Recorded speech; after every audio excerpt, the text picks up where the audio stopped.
Ngayon, inaanyayahan ko si Senator Bato at si Senator Go na mag-preliminary statement din po. Thank you, Madam Chair. What we have right now in front of us are empty chairs. Itong ginawa ng mga opisyalis from the executive branch of government is a total snub to as far as we're concerned. And ito'y tahasang pagbaliwala sa doktrina ng checks and balances ng ating gobyerno. Kung ayaw na mag-attend ng hearing, ibig sabihin, ayaw na nilang magpapacheck sa atin na co-equal branch of government. So what will happen to this? Pag tuluyang ganito ang mangyayari is, I think we are now on the verge of a constitutional crisis kapag tuluyan nilang isnab yung ating imbitasyon. Wala na mangyari. Wala na respetuhan ito sa isang kapwa co-equal branch of government.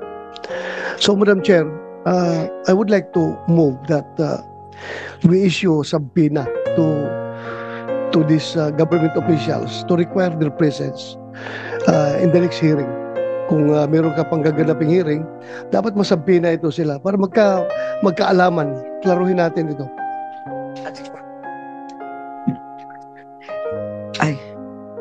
Maraming salamat, Senator Ronald De La Rosa.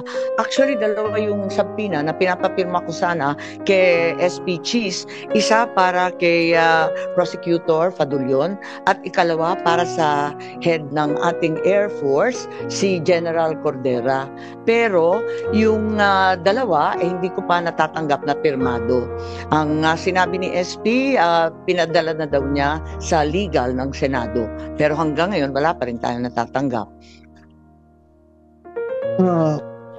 Follow up natin, Madam Chair, kasi alam mo, if this situation is left unchecked, ang mangyayari sa atin dito is hayaan na lang natin na meron tayong Philippine National Police na patuloy na nilalabag yung ating konstitusyon at ang ating mga batas.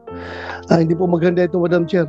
Kaya nag-exist yung Senado, in particular, yung buong Kongreso, para meron tayong checks and balances. Hindi po pwede yung executive branch of government, hahayaan na lang natin na gagawa sila ng mga hakbang na lapag sa ating konstitusyon.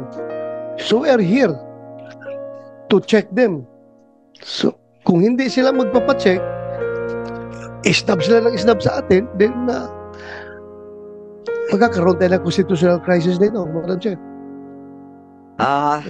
Ayon po ako sa inyo at talagang hindi tama itong pangkalahatang sinasabi. Lahat na lang executive privilege, lahat na lang sub judice. Alam naman natin, hindi naman tayo lihis at alam naman natin na napaklaro ng Nery versus Senate, yung Ermita case, kaliwaliwanag na kinakailangan na talagang malapit sa Pangulo, ang impormasyon hindi makukuha sa iba, hindi naman ito magiging panganib para sa lipunan, kaya't paano po ito naging executive privilege, alam na po natin yan, at hindi naman tayo nakikialam dun sa bagay-bagay na sinaloob ng mga kaso at asunto sa Korte Suprema. Kaya ang palagay ko, dadami po ang sampina na hihilingin natin sa ating Senate President. Marami na po kasi kung dadalawa lang yung na-absent dati, pagkarami-raming absent, nakikita natin tayo-tayo lang na narito. Kaya nalulungkot po kami.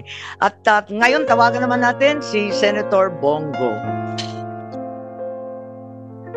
Magandang umaga po, Madam Chair, Senator Bato de la Rosa, and to the resource persons present in this meeting. Parang wala namang resource persons present dyan. Parang wala akong nakikita. Si Attorney Medina lang po, yung dating resource natin, at narito rin yung dalawang abogado ng SEC. Yun lang po. Napakalungkot naman po. Malungkot yung Pilipino, malungkot rin yung hearing natin. Sa nakaraang pagdinig ng committee ito, marami tayong naisiwalat na maaring pagkakamali o paglabag sa batas, due process at karapatang pantao na isinagawang pag-aresto kay dating Pangulong Rodrigo Duterte. The preliminary report of the chairperson underscored a crucial point. The Philippine government was under no legal obligation to arrest the former president and surrender him to an international court. It was revealed that what was received was merely a diffusion notice which was unverified and unapproved by the International Criminal Police Organization, Interpol Secretariat. The government has repeatedly stated that the International Criminal Court has no jurisdiction in our country. Parating paulit-ulit yan. At hanggang ngayon, yan naman po pinag-uusapan na wala pong jurisdiction. Kung walang jurisdiction ng ICC, bakit pinayagang pumasok ang Interpol? Kung hindi kinikilala ng gobyerno ng ICC, bakit nila binigyan ng pansin ng arrest warrant mula sa ICC? At it was very fast. Napakabilis po ng pangyayari. I'm sure kindly check nyo rin po sana. Baka maraming may mga red notice dyan na hindi naman minadali, hindi naman hinanap, pero ito, ang bilis po. Mas inuna nyo pang isinuko si dating Pangulong Duterte kesa sa matagal na sigurong nandyan sa listahan. At kung sinunod nyo lang po ang batas at tamang proseso, hindi nyo papayagan na ilipad lamang sa loob ng 14 na oras si Tatay Digong. Madam Chair, hindi natin maaaring ipagsawalang bahala ang seryosong implikasyon ng mga pangyayaring ito.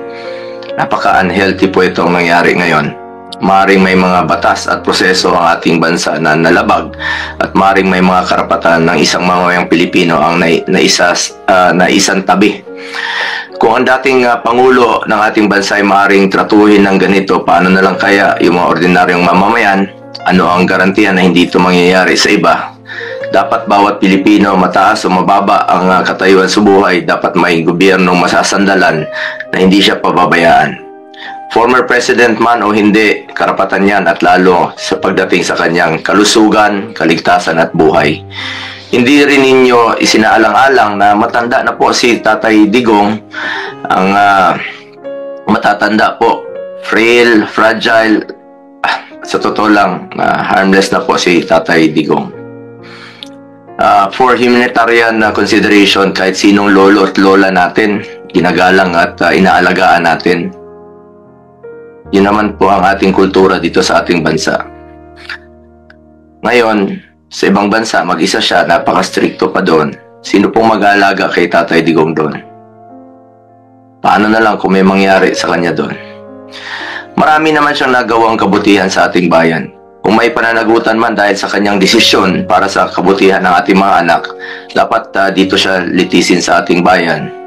At mas alam niyo po, ang Pilipino po ang dapat humusga sa kanya kung ano yung nagawa niya po sa nakaraang 6 na taon. Kung nakakalakad ba yung mga ating anak na hindi nasasaktan at ligtas. Mga OFWs, kampante po sila na nakakalakad ang kanilang mga anak na hindi nasasaktan sa gabi at hindi nababastos. May peace of mind sila while working abroad.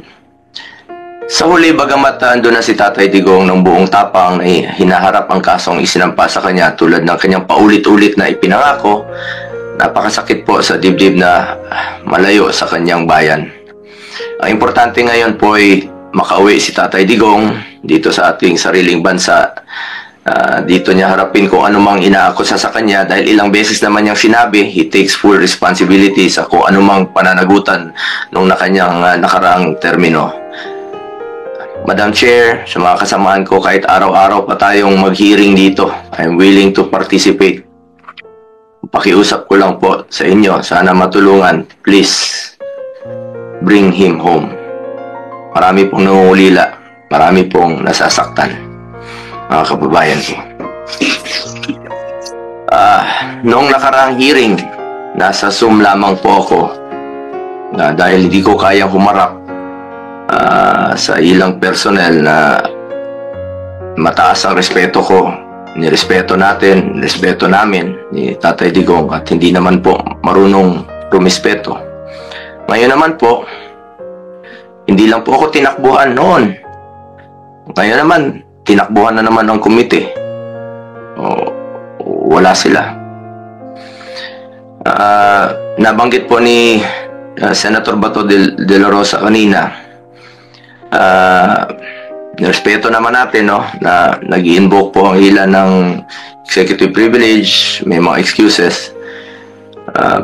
Pero bakit ganon hindi pantay? Kung ang ordinaryong mga vlogger, police, local officials, pinapatawag kung ayaw pumunta, nako-contempt. Parang hindi naman po yata patas. As I have said before, March 11 is indeed the saddest day in our recent history. But the saddest part is, after 23 days, mukhang hindi pa rin natatapos ang lungkot na nararamdaman ng taong bayan na naulila dahil sa nawalan sila ng taong itinuring nating tatay. At hanggang ngayon, hindi pa rin nakakauwi si Tatay Digong. Hindi pa rin ninyo nabibigyan ng klarong eksplanasyon kung bakit kailangan humantong sa sitwasyon na ganito. Pagkatapos nyong ilang beses sabihin na walang jurisdiction, bakit po isinuko? Meron naman tayong working judicial system, panagutin sa ating sariling korte. Pero nangyari pa rin ang hindi dapat mangyari. Nakakalungkot po. For the sake of our country, sana hindi na po maulit ang nangyari. Dahil ang pangyayaring ito ay hindi lamang tungkol sa isang tao. Ito po'y tungkol sa respeto sa ating batas, sa ating soberanya, at sa dignidad ng bawat Pilipino. Maraming salamat po, Madam Chair, at sa mga kababayan nating nakikinig. Maraming salamat, Senator Bongo, at talagang lahat kami ay nalulungkot.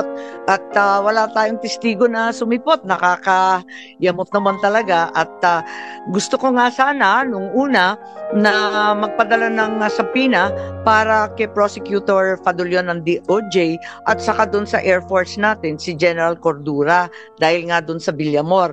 Subalit, sa kabila ng sinasabi ng Senate President na pinapatawag niya ang legal, wala pa rin yung subpoena na pirmado. Ngayon, sa araw na ito, palibasa nga hindi nagsiputan halos lahat ng mga opisyal, mapipilitan tayo magpa-subpoena na naman, pero kinakailangan natin ang pirma ni Senate President.